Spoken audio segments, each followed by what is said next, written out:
Hey there, rulers. Welcome back after a long week of Force of Will. The students have all gone home.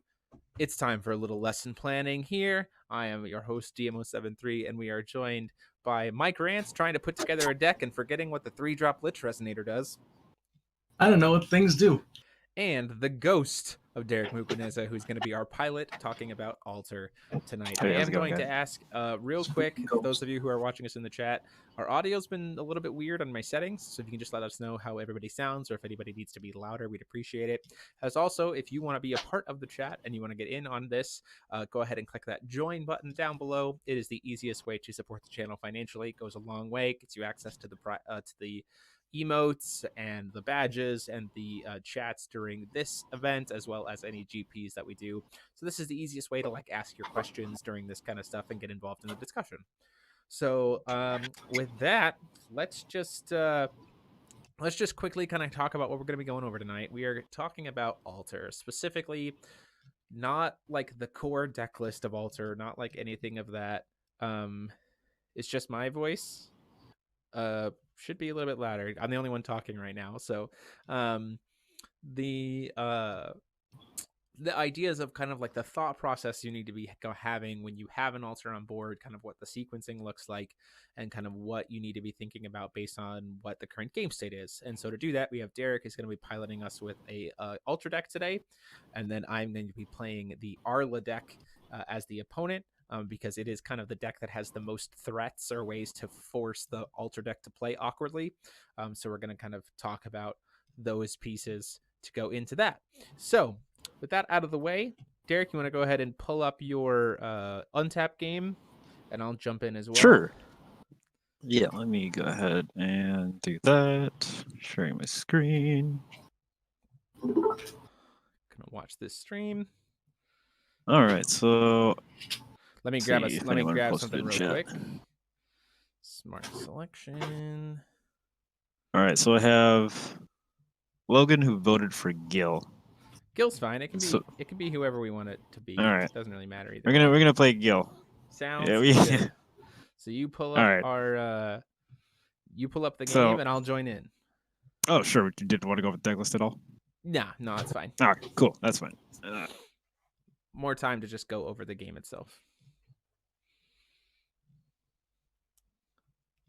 So yeah, the deck that I have built here is kind of like a more fun version of Gil. At least a fun a deck that I found more fun, Discord. anyways. Where did it go? There it goes.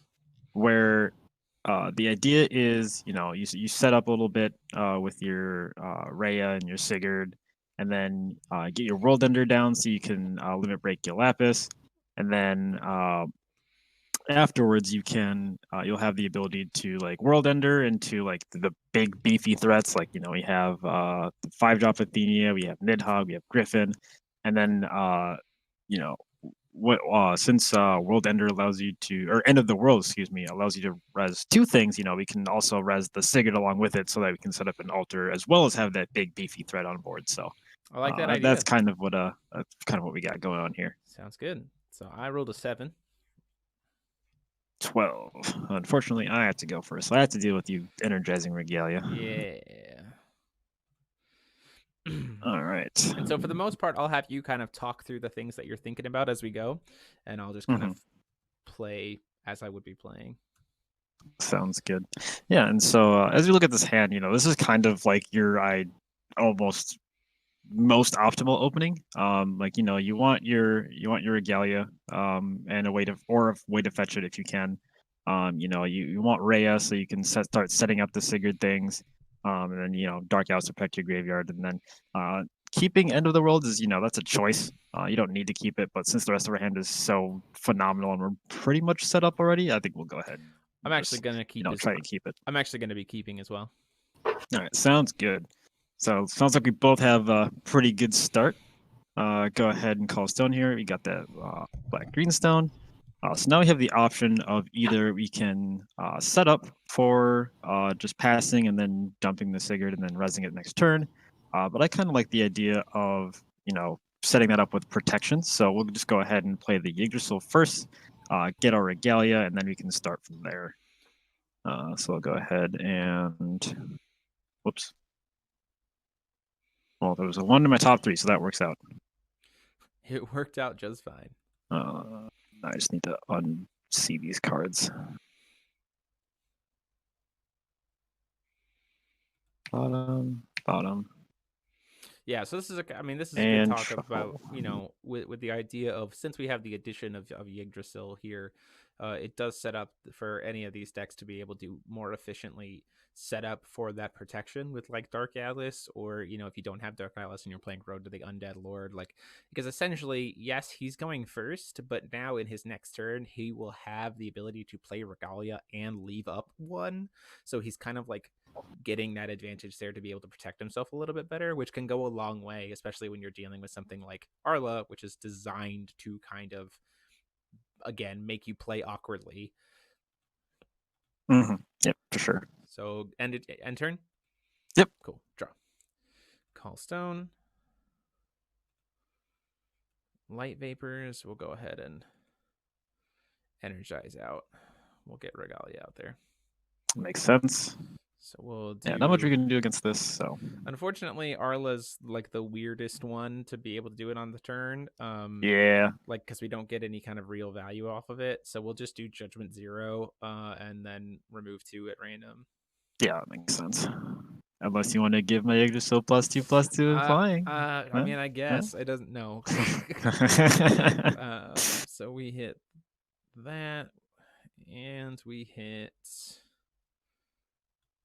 this one. So we hit Apollon and Sprouts, and then at that point in time, we just pass the turn. Go ahead. Makes sense. So you draw, you untap, a Color Stone here. All right, so now we have the colors that we want. We have the white now that we can use to hold up for Dark Atlas. Let's see here. So Wings of the Archangel. I guess the biggest thing that we're worried about here is I'm forgetting the name Awakening of it. of the Winged Lord. Awakening of the Winged Lord. Yeah. But there's not really much else we can do about it, so we just have to play best we can. So we're just going to go ahead, tap this, and attempt to play our World Ender's good. World Ender. World Ender's good. All right, cool. And one of the things to note here, go ahead and do your modes, and then I'll kind of talk about a little bit more about what we were just talking about. You're gonna do So I'm gonna go ahead and limit break Gil Lapis, and I'm actually gonna look at the top 3. Sure. The reason for this, and the reason is I'm doing this instead of doing. Let me grab these really quick. Bam. The reason why I'm doing this instead of limit breaking the Sylvia is because I do have a second Regalia in hand. And so at this point, I can use this one to just get the Gil, so that way we can do World Ender next turn if we really want to. And then afterwards, we can set up the Sylvia and look at the top 3 again. Is there and also we don't have a Sylvia in hand. So one thing to note about this is, because it says choose one and then choose one again, you can actually do look at top 3 and then pick a limit break afterwards. This is just something to note. And so the other reason is because you name a card at resolution of that, of like the mode. So like you can have your first choice be look at top 3 and then your second choice be naming a card. So like in this situation, right, so you could do look at top 3, see that you have a Sylvia, and then you can make the analysis of, well, do I want to grab this Sylvia and play it this turn? If so, maybe I go ahead and just do limit break now for Sylvia and then Gil Lapis later. Because like right now in this decision, you have this Sylvia in hand, which is the choice, right? But now you don't have it limit broken because you already committed to the Gil Lapis limit break. So this is just like the sequencing of that is something to kind of keep in mind as you're playing Gil. Yeah, for sure.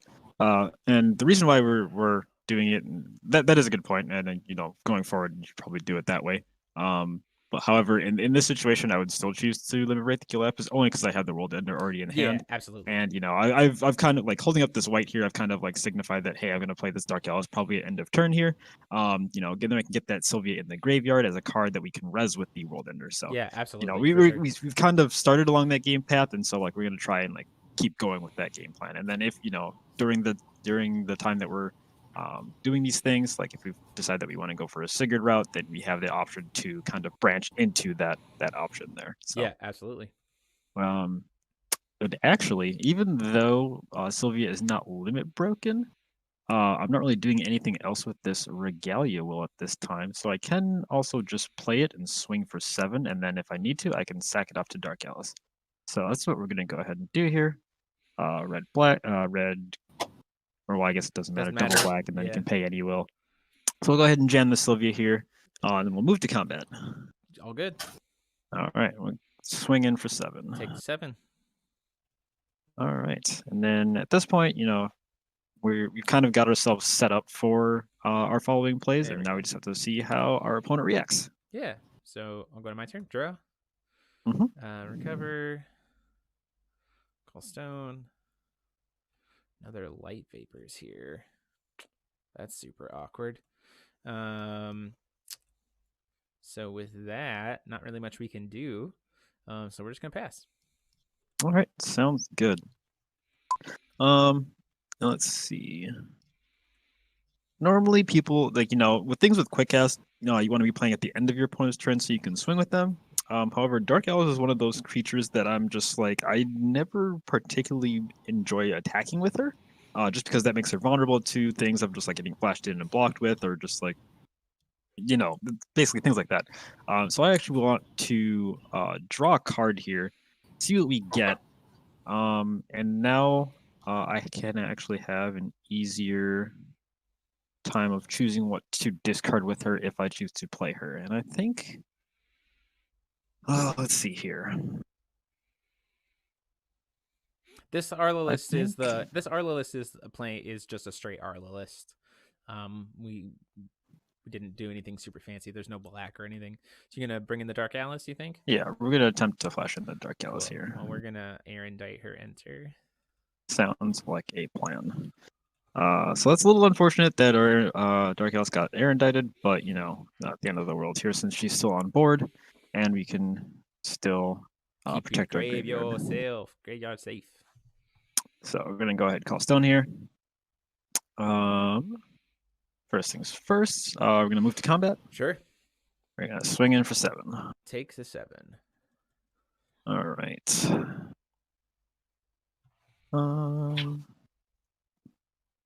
Excuse me here. I'm gonna go ahead and tap 1, tap 2. I'm gonna attempt to play another World Ender. Second World Ender is good. All right.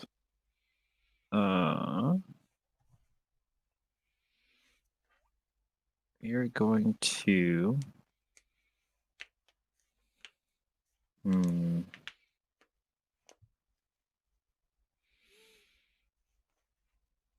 think we're going to look at the top 3 twice here. Sure. See if we can't dig for our another Dark Alice so we can get the stuff in our hand to the graveyard. So we can cast this World Ender for some decent value. So look at the top 3. Nidhogg. Who doesn't love a good Nidhogg? Nidhogg isn't too bad. But I think we want this March here. And the reason for this is because we do have an altar in hand. So if the World Ender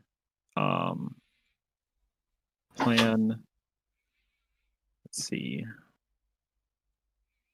Yeah, so we can cast the altar and then we can sack the stuff on our board, and then res those with the altar. Yeah, and then as sure. like a backup plan for the following turn, we have a March if we need that. So put those on the bottom, and then top 3 again. I think we're just grabbing this other Rhea. Definitely want the Kagi to stay in the deck. Yeah, for sure. Is it just a 1 of in this list? Yeah, yep. We got 2 Sigurds and then 1 of Kaguya for fancy altar shenanigans if we need them. Yeah, absolutely. And additionally, we can also just march back the Sigurd if we decide to go for the Rhea, and then we'll float 2 Moon here. Sure. And So we will start off with this Rhea. Unfortunately, that's going to have to be fine, so you're good. All right. So I get to look for, find a card. And now we have the option of, so number one plan was Sigurd, but we also do run Griffin. So we have that as an option if you would like to res that with World Ender. Isn't there a moment where, so like right now you're staring down, let's talk about this. So you're staring down one white blue for anything, and then you're staring down a green and a white combination for sword arts. So sitting now, you're also sitting on 2 Moonwill and a Limit Broken Galapis. Is there a world here where you just do both Rheas right now to send Sigurd and Griffin, and then just World Ender, and then just cast, like, tap out for, like, what is the concern there that you get canceled? Like, so with the because it would tap you out to do it. I'm just wondering, like, what would push you away from that decision when you're staring down this specific color combination, and you've already had the things you've had resolve, right? Right. So I think you did just lead me to another idea. So if I'm worried about Erendite and this, so if I'm worried about Erendite and I see that this Rhea resolves, I'm thinking that the path is mostly clear. And I guess another way to double check that would be to, as you mentioned, play the second Rhea, and then go for the Griffin. However, if I do that, then I'm like risking a Morning Angel. Or no, I'm not, because I still have. Yeah, I was about to say, because you have the Dark Alice, yeah. you're not really at risk there. There's also the option for the Nidhogg too, so you could just do Sigurd and Nidhogg. Okay, because my thought here is twofold with Griffin Sigurd. Is if you send Griffin and Sigurd, right? If you, that probably projects to you that, like, at worst I have one. So, like, here's this, because you have the altar in hand. Here's why. Because at this point in time, if I didn't cancel the second Regalia, I probably don't have a cancel. Would be my read. And then if I didn't stop both, since I didn't stop the first Rhea, if I stop the second, like, you send Sigurd now because it's protected. And then you send the Griffin, and then you do End of the World. And my thought here is, if you do that and it resolves, you get Griffin and Sigurd, and then I have one Erendite to either answer a card that gives you 2 stones that you can play the altar from hand, or I answer the Sigurd and you get 2 stones and play the altar from hand. Right? So, like, if I answer the Griffin, you get an altar off of Sigurd. If I answer the Sigurd, you get an altar off of Griffin. So that's my thought. Yeah, and that makes sense. That way. Yeah, so we'll go ahead and dump the Sigurd first. Sure. And then we'll go ahead and cast this Rhea. And, like, you know, even if all of this gets stopped, you know, like, we still have a board. Right, like, that's what I'm saying. It's like, you're also just like, there's also a board on, like, I have nothing against the Rhea. Yeah. And then we'll go ahead and dump this Griffin here. Sure. And then, so, like, there's also like the thought of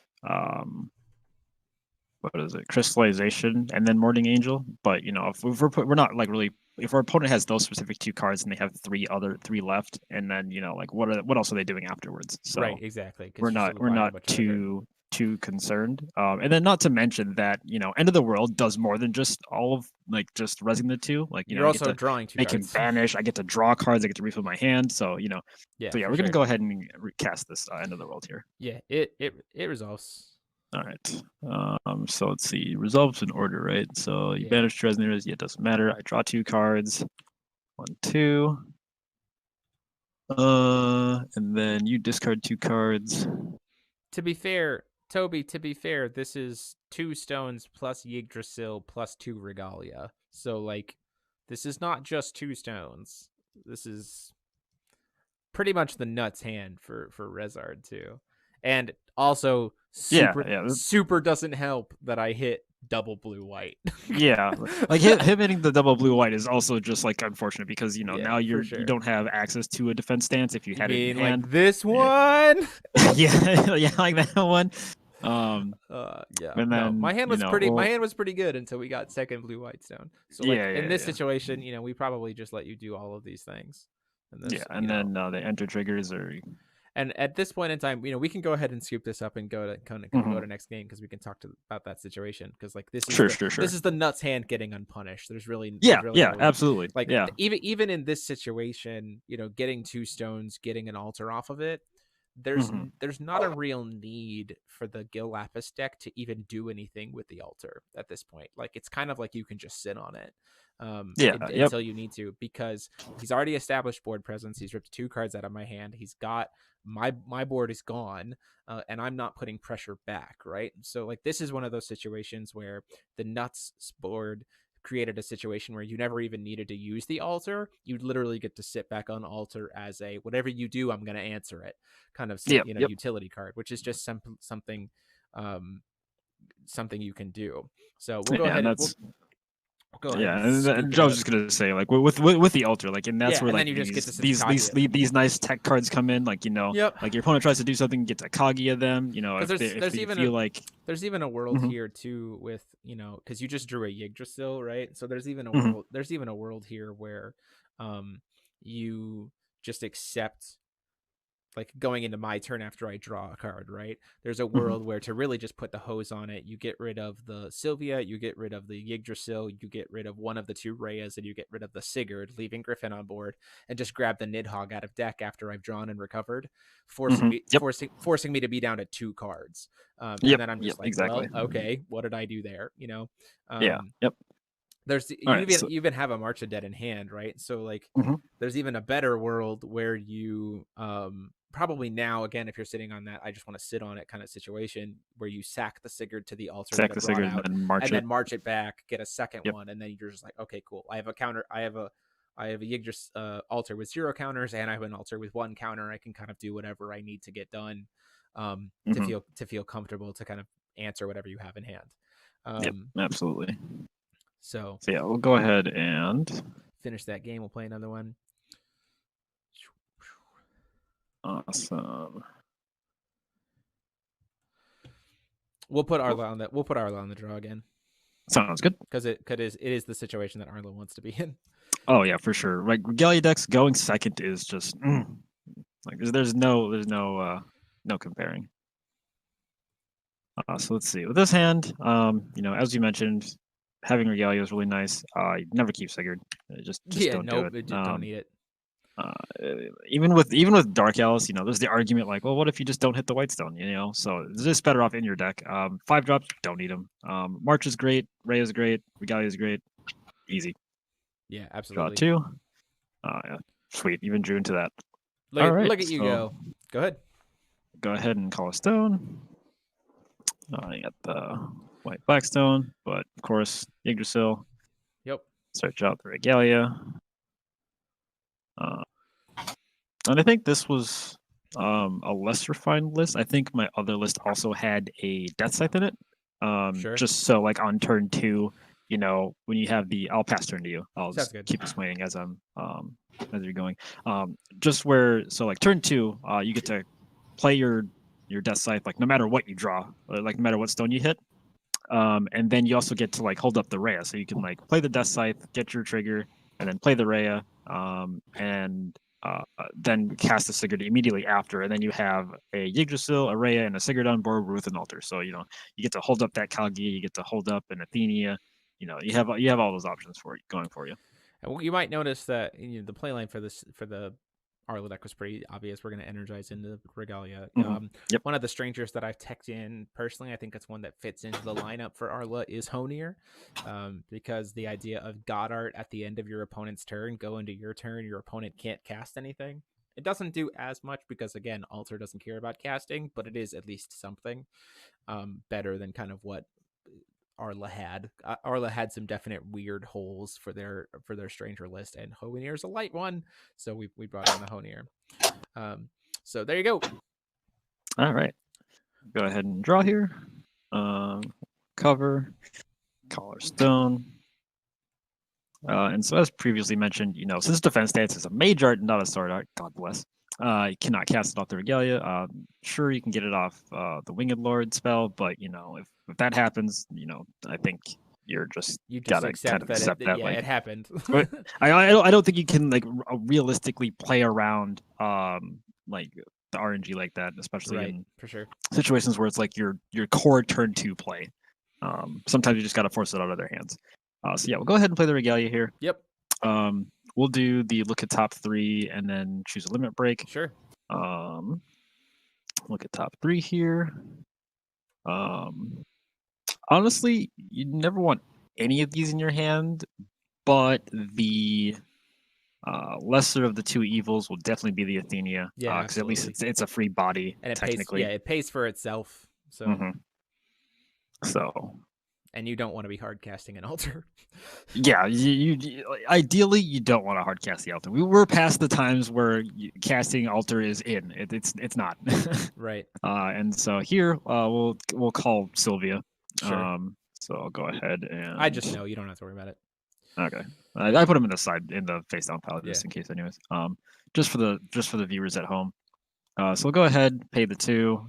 Go ahead and cast a Sylvia here. Yep, and the Sylvia cast is pretty safe here because you have that March of the Undead Lord in hand, right? Mm-hmm. So even if I have a cancel here for something, you can just march it right back. So on the Arla side, unfortunately, we're just going to take 10.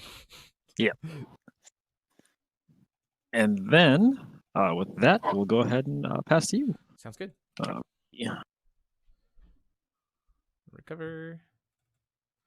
Call stones. Draw play. There we go. At that point in time, we will. Let's see. Because there's no green here, we feel pretty comfortable that it's at least going to take probably maybe one other turn.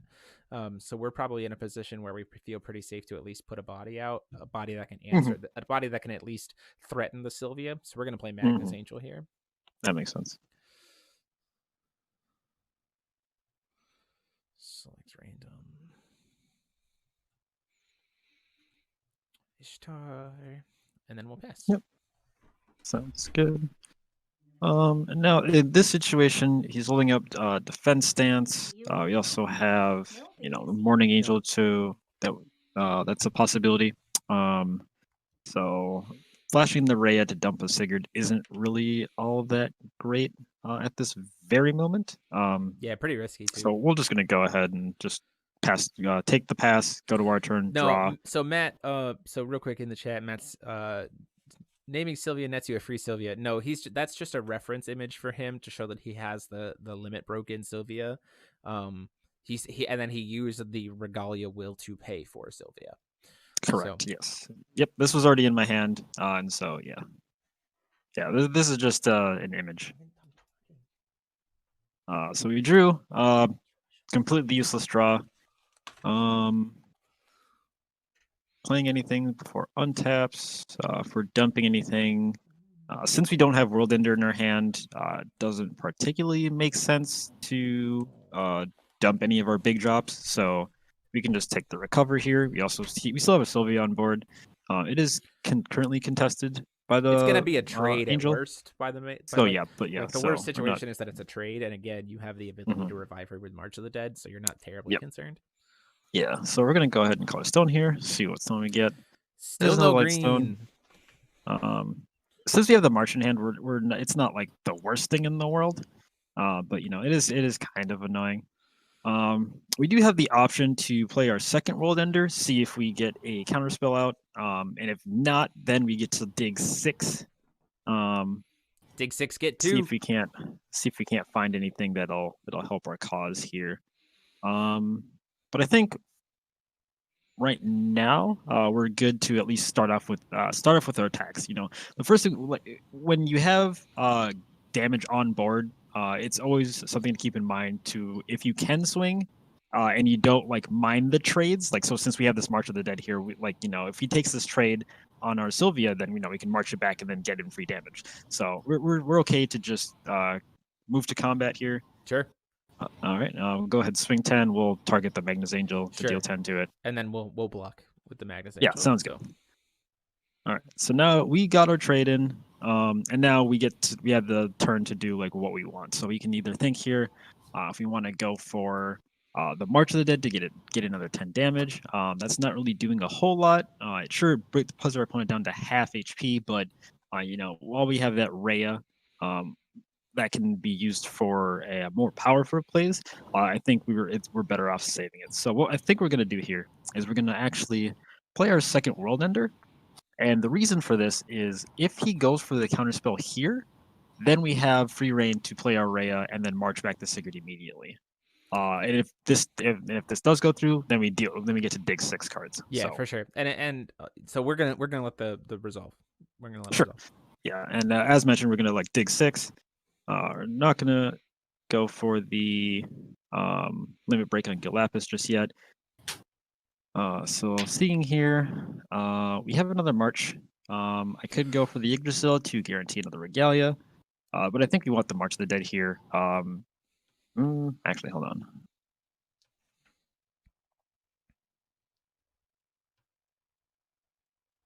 So if we're concerned about Morning Angel,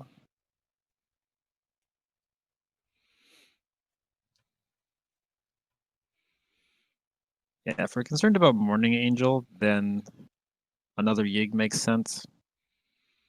We do have 1 March already in our hand, and if the Morning Angel does come out, then we're kind of just stuck with another March in our hand. And on that note, we can also just use the first March to force out the Morning Angel and then save the second March for the Sigurd. So I think I've kind of talked myself into that play. So we'll go ahead and grab the second March here. Yeah, for sure. Unfortunately, Unfortunately, not really much you can do with the Regalia Will at that point. Unless you see something good in the top 3. But like even then, stuff in the top 3 is not going to be super great because of the fact that you haven't like the best card you could get there was World Ender, right? But unfortunately, you haven't broken Gil Lapis, so like that's not going to get you the maximum amount of value. So in terms of something to actually make use of the Moon Will, getting something like another Sylvia would be good. But like that also like. If you wanted to get another Sylvia, you could have just been playing the March of the Deads, right? So that's not exactly. Not really what you want to be doing there. So grabbing the Dark Alice is probably the best call. You're off the third drop. Again, it protects you. It's protection, right? You gotta have. Yeah, exactly. So now grabbing this Dark Alice here, now we have the protection that we need to march back to Sylvia safely. And then for Will, we're just gonna float double black. Not only that, but the Dark Alice does allow us to cycle a little bit deeper. So like, now we have 2 more digs to try and find a Sylvia so that we can use our floating black will. Or if we end up finding a Sigurd, then we can just march back the Sigurd. Right, exactly. Yep. The only quote unquote downside to playing the Dark Alice here is if it gets countered, now we lose our grave protection, but then we can, march that one back. So not too many too many overwhelming downsides to playing the Dark Alice here. So we'll go ahead and attempt to cast it here. And then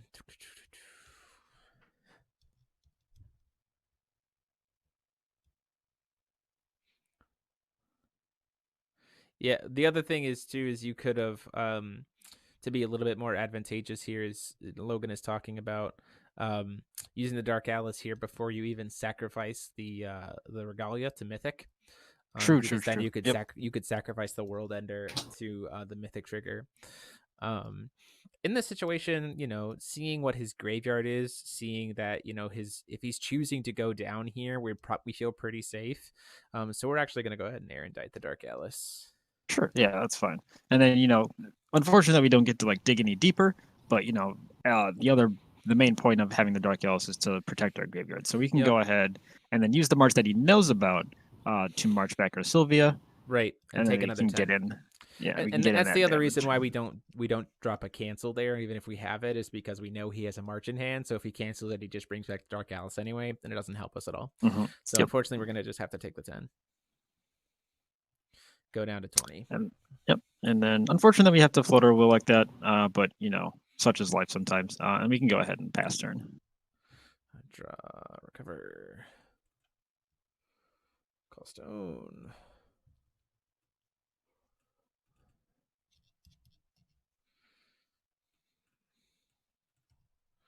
We're going to go ahead and play the Road of the Winged Lord.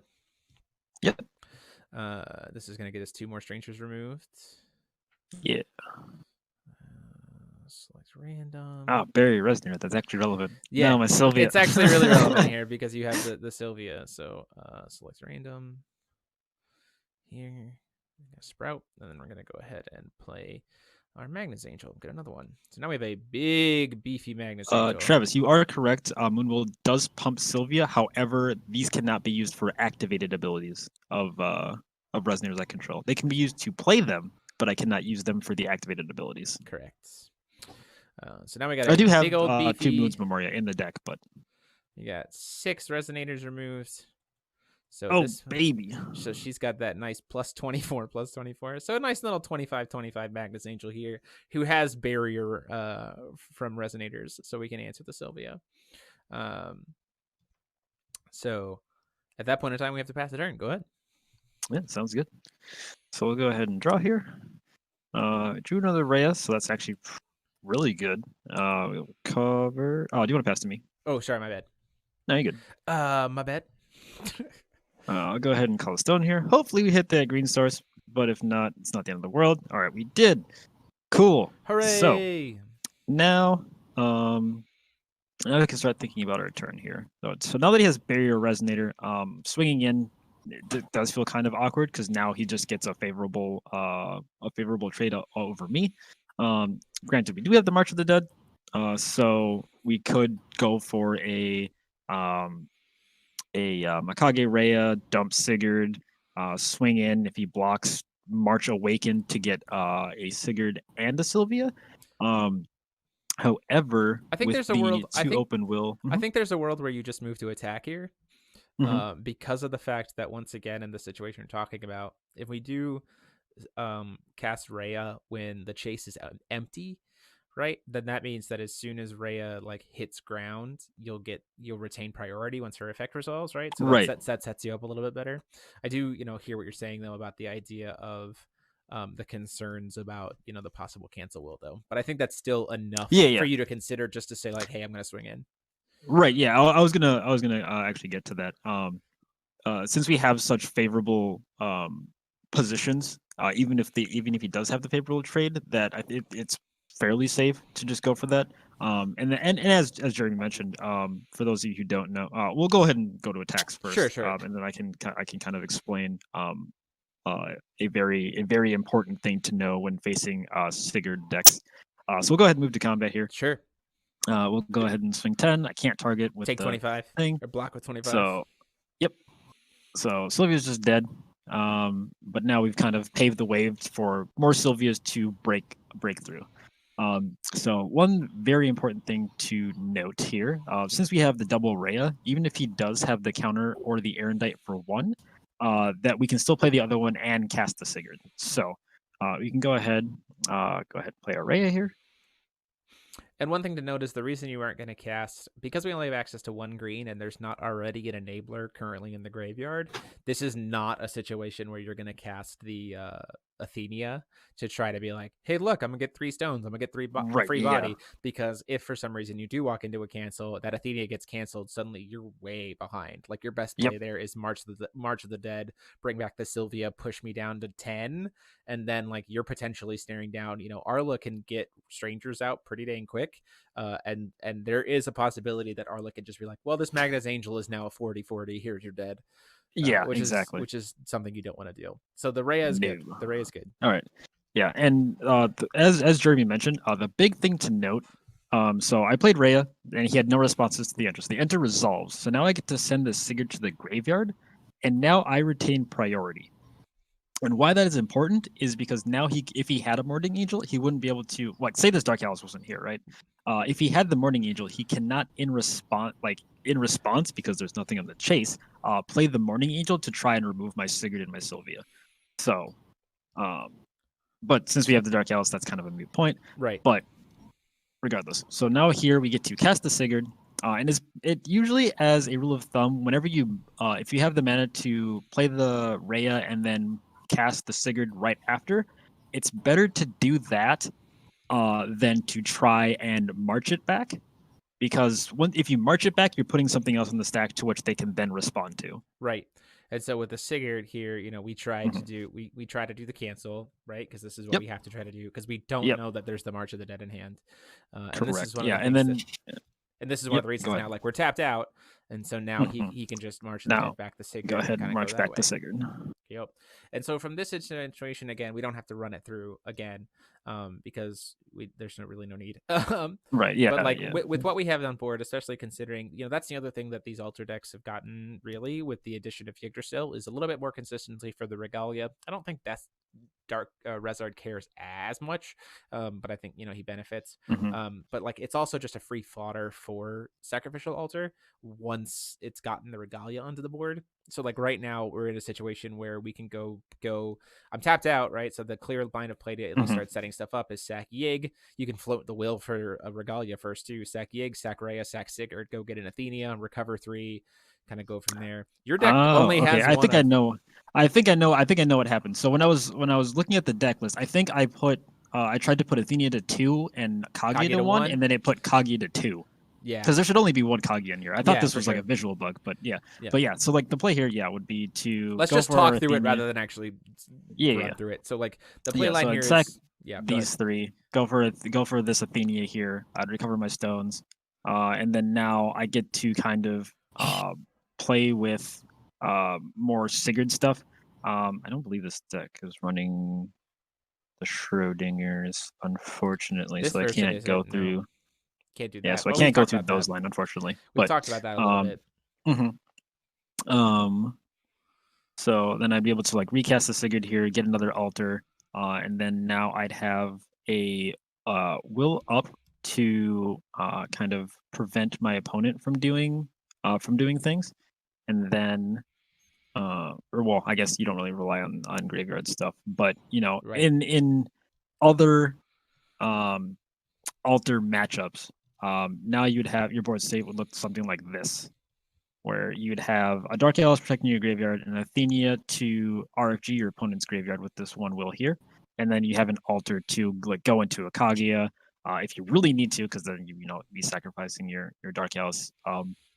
So really only you do go for that line if your opponent's like tapped out here, like they're going for some big play, or if they think they can just casually slam an Athenia down for 3 mana and you can punish them that way. So yeah, that's kind of what we've got going on here. One of the things that's being talked about here, Matt, we'll talk about this because we don't need to run a third one. This is just kind of to show people the play lines. Like again, like you said, this situation is kind of, to be perfectly honest, you can get, when you're not playing against another Sigurd deck, you can kind of like at this point in time take this to its infinite limit. And if you're playing like a Lich deck, you can go into like a hyper discard package with like Sephiroths and everything else, and we've seen that a bunch. You can go back and look at the Collinsville GP stream for that. But really, I think the name of the game right now with Altar is that utility that comes out of just sitting on one, which is here, talking about how Rezar, they were using Road to the Undead Lord as other options for Sigurd. That's because of the fact of in cluster format we don't have Dark Atlas. So in cluster format we don't have Dark Atlas, so Sigurd is a way to immediately get your protection from your opponent's graveyard hate, because Sigurd can just go grab Road to the Undead Lord and keep yourself safe. The other thing is Road to the Mother Goose turns Sigurd into a removal spell, which if you're in a format that doesn't have a lot of addition hate, which seemed to be the format that people were playing in France, like I just didn't see a lot of addition hate in the lists, and we just don't have a lot of quick cast addition hate either. Cage the Unknown Mother Goose is a potential grab for you to get off of Sigurd. So lots of different pieces there. It hits any resonators. Yep. Yggdrasil's Grace does function as it. It also serves as a nice potential. So like if Derek's hand had a lot more quick cast stuff in it, if Derek's hand had a lot more quick cast stuff in it, it's got the Rhea. But if we also had like a second Dark Alice instead of that Ploki, or if we had a Bluestone, which Right, I don't think this deck is. There's a world where we use that Yggdrasil's Grace on the Athenia right now, being tapped out, to then flicker it out, bring it back, recover 3 stones. So then going into your opponent's turn, you're sitting on Dark Alice, Athenia, Sigurd, an altar, and 3 stones to be able to kind of just be like, okay. What are we doing here? Right. Yep. There's so little, so little concern for what you're gonna go do within that point. But yeah, we can go ahead and the biggest piece here is it used to be in the Collinsville GP format. Altar was all about like how far you can go with Altar. Now definitely feels like a format. It's about what are you making with the Altar and like when are you making it. Because I think that Altar right now, we're in a format where picking, and we're going to try next week to get a couple, to see if we can get someone else who's very, very familiar with Altar to see if we can run some Altar mirrors to kind of better illustrate this during next week's lesson planning about like when you're in an Altar mirror, when you pop the Altar, what you grab with the Altar, that kind of stuff becomes very, very important. It's not nearly as much like, oh, how do I do the combo? It's what exactly, when do I need to be making use of the Altar? So like we saw that in that game 1, the situation was like he put up and it could just be this deck, right? But like he put up a board state and then had an Altar on it. And so Altar wasn't really making anything, but Altar by existing was generating so much utility. Whereas in this situation, we're in a little bit less of a pressure situation, but we've already dealt half my life. So, you stolen a lot of advantage that way. Don't pop first. You're not wrong. Yeah, Logan brings up a pretty good point. Usually, if anybody remembers the days of Fox mirrors, you didn't really want to activate first because then your opponent got to respond by activating, getting their Griffin, and they had will to do whatever they wanted in response to your thing. So like you sacked off your things, like all right, I'm gonna activate Fox. I'm like all right, well I'm gonna activate Fox in response, get my Griffin, get 2 stones, and then lower your ability. And it's the rule of Fox was flip Fox first, activate Fox second. And right now in the Altar mirror, in the Altar era, right now with what we have, it's very much get Altar out first, activate Altar second, because then you have that most kind of punishing. So Toby, there's no other deck that can compete. It's legit Altar.deck. Altar in its various different forms is 100% probably the deck to beat. To be perfectly honest, in neither of these games did I see a single Pierre. So like that could have probably changed a bunch, but there are definitely things that can the thing that Altar right now has to its advantage is the fact that its enablers are all 1-drops. So they got a third 1-drop utility tool, which is Yggdrasil. So they already have Dark Alice. They already have Rhea. Now they have Yig. So they have 3 cards that they're probably running at least 3, if not 4 of copies of each that are their first turn that automatically start their engine, which gives them a lot of pressure and generate value just by existing. And the problem is a lot of the 1-drop the issue is a lot of the 1-drop efficient answers to Altar don't generate value by themselves. So then you get into this situation where the Altar player, to start their engine, is playing a 1-drop that generates them just generic value. And in order to be able to set yourself up to be able to protect against it, you're playing a card that doesn't. And so, even just that incremental, we've talked about this before in the Teacher's Lounge too, is every amount of like incremental pressure or incremental value that you generate card by card does pay off over time in a match. So like we saw here, I was keeping him at bay with some cancels and everything else, but we were playing cards and staying will efficient between the two of us, but his will efficiency was also generating him value. My will efficiency was just putting a body on board. That's all it did. Knowing that, Jeremy, what is the nut draw for Arla to this really is bringing up Sherry Days PTSD. I don't think it's as bad as Sherry. Sherry was something else.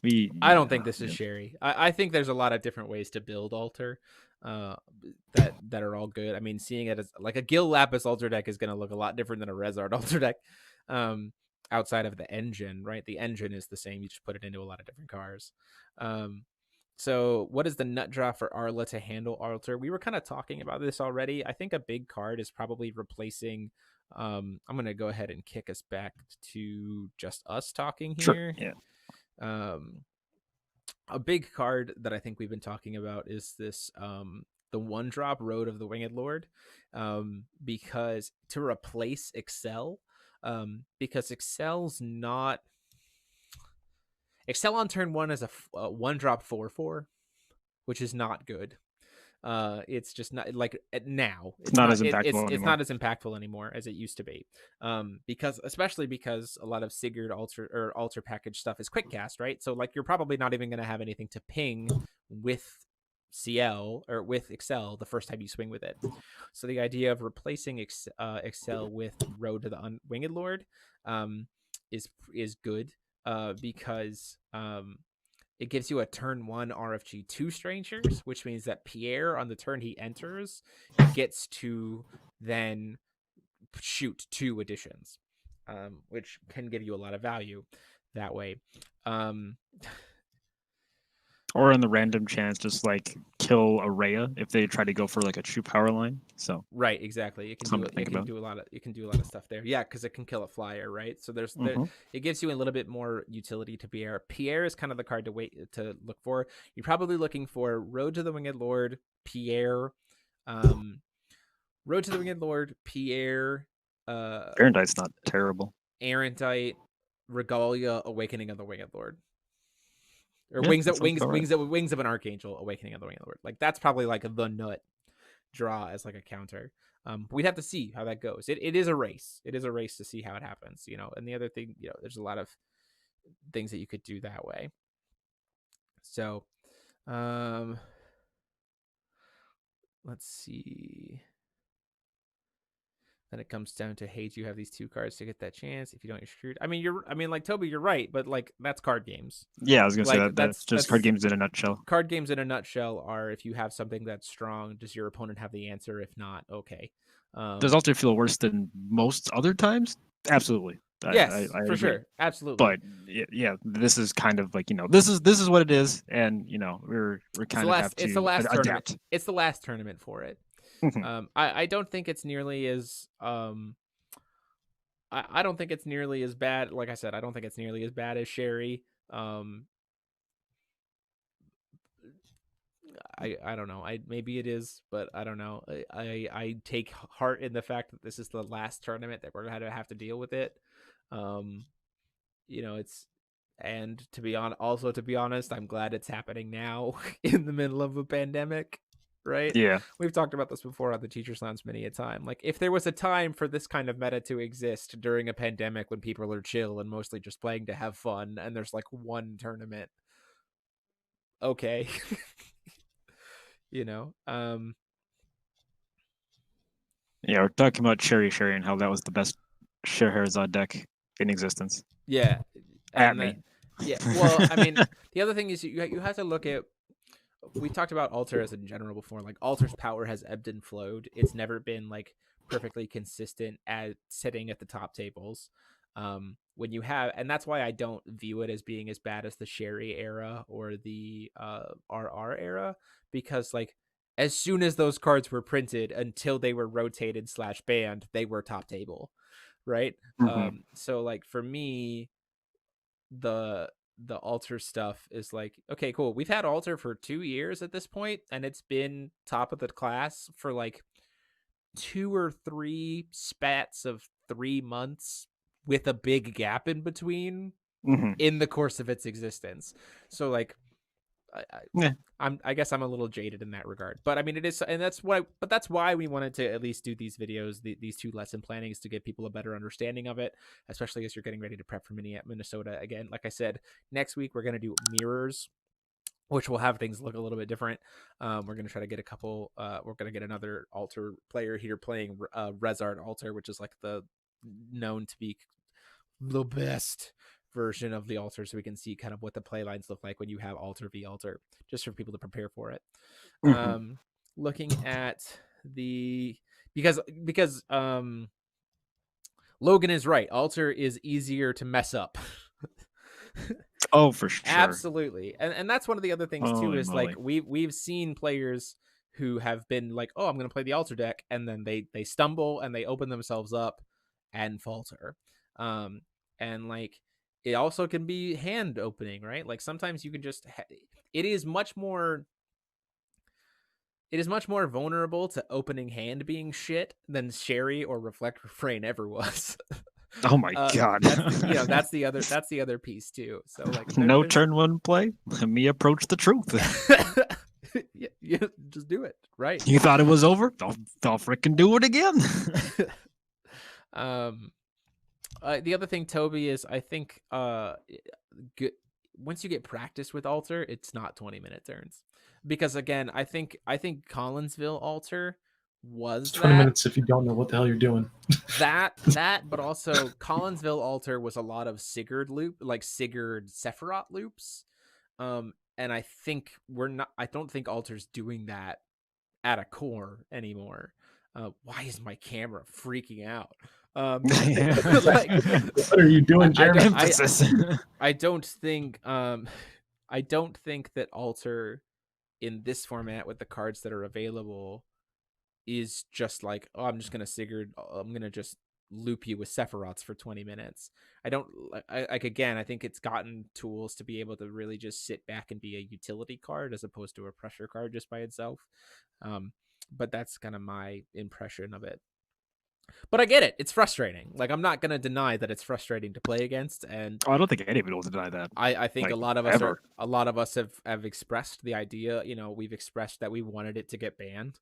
We've expressed that we wanted the company to know that it needed to get banned.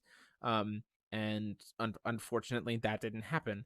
But like, I don't think we have to let it consume us like we let it consume our frustration consume us with like Sherry or Reflect Refrain or Priscia. Princess is bonkers for all. Yeah, you can build like altar. You can be doing altar out of Brawly loops.